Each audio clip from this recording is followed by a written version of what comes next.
Well, hi there. This is Kara with the Bewitched Housewife. I am the Bewitched Housewife, and you know what? I need to be making some dinner. I could always clean a little bit more, and goodness knows I need to pay my internet bill. Hubby's been on that for the last couple days for me. But, you know, since my baby's sleeping, I decided to get some videos out here. Now, I was thinking,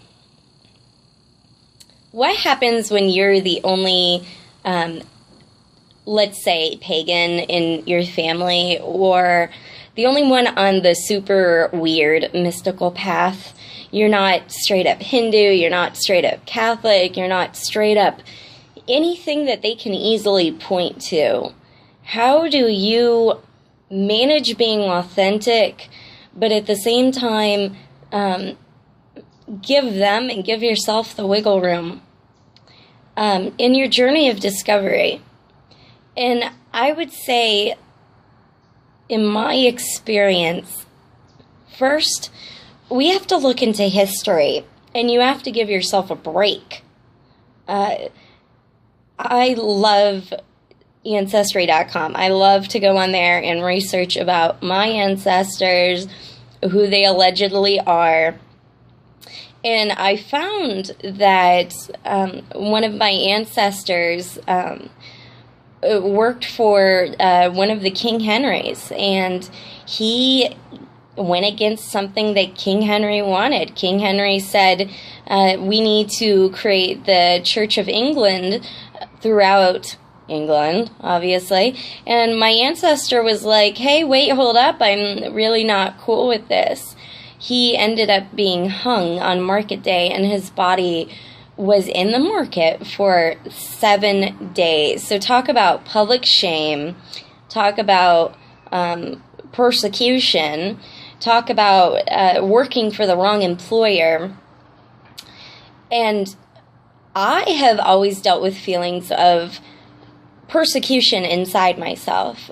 Like, if I'm authentic and if I really come out and say who I am or say what I'm up to, that there'll be this persecution and this backlash if I don't go to the right church, if I don't say the right things. And I spent a lot of time trying to put myself in the right shoe, trying to be plugged into a certain church and have my hair the certain way and just be accepted. But in the back of my mind and in my personal life, I would still be indulging in what I found spiritually fulfilling. But at the churches I would go to, I would feel drained of energy. I would feel a lot of guilt, a lot of not living up to things. I would leave the church services feeling worse than when I came. Now, I do like a good church, and I do like a good mass, so this isn't against that. But what it is saying is that who we are right now came from a lot of different evolution through our family tree. You can have generations of Catholics, and all of a sudden something goes across the land and somebody decided to become Protestant, and that became the code. And then you became this strong Lutheran family, and it was all about Martin Luther. And I do want to say that after reading some of Martin Luther's words, he didn't seem like the most awesome person to me. I understand why he did what he did in history, but I don't uphold him to be this amazing person. So you have all these religious and political cycles that a family goes through. So each generation evolves from the next. And for me, I have broken out of, I would say, like, the Lutheran religion my mother was raised as. On my father's side, it was Catholic, something else manifested into Jehovah's Witness, manifested into, freewheeling daddy, who is a mix of Christianity and Jehovah's Witnesses, but he will probably never step foot in a church.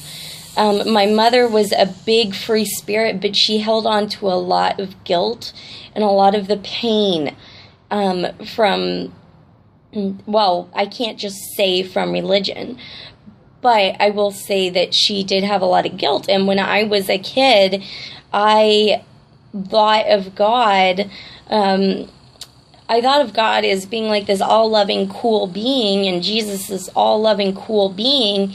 And then I started going to vacation Bible school, and I heard talk like, cleanse you from your sins and wash away your sins. And for some reason, that sounded like contact lens. So I would picture Jesus washing your contact lenses in the bathtub. And then I got a hold of like his, Bibles, and it had like these old school,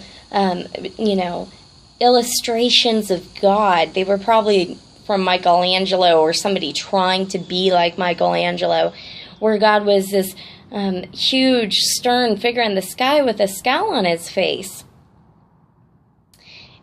And then I started kind of feeling pretty crappy, feeling like I was bad. I was always bad. There is something in me that is bad. There is evil to be cleansed. And so I started my searches for churches when I grew a little bit older. And I reasoned that if I would to join the right church and be as conservative as possible, my life would be peachy keen awesome, and God would love me. And throughout that experience, I have found very little experiences with God that were not guilt-ridden, emotional tugging through all the churches that I have went to. I have found a lot of social clubs. I've found sharing. I've found sometimes support, sometimes just pure judgment and pure judgment. So I come to this point in my life where I realize that I really can't define who I am in terms of what is easy to define. I guess you could, say that, she's into a lot of that spiritual stuff, and she's really searching, and some of her thoughts are pagan, and some of her ideas are, Christian, some of her ideas are Hindu. You could say that I'm on the wrong path. But you have to come to terms with yourself in being authentic and giving yourself the wiggle room to evolve. And if anyone has an idea of exactly who you are and exactly where you're going, just throw it away, because we are all evolving. And by the time any of us pass away, we could be on the complete other spectrum. I find that in my life, one of my big lessons is balance. So either I'm all or nothing. And I'm slowly learning that you can go in the middle. Going in the middle is not being anti-productive. In fact, sometimes it can be productive. Now, being balanced is not being apathetic, which I think I have mistaken being balanced for. It's about giving credit to all of the wonderful things that you're experiencing, all the lessons you're owning up to, and just letting it go, letting it create. So, if you're the oddball in your family, hold on, because I have a revelation for you. Everyone in your family is strange. Whether it is the, hardcore conservative Baptist, or the hardcore atheist, or the hardcore oddball, everyone feels like the black sheep. And if they don't feel like the black sheep, well, then there's probably something really wrong with them.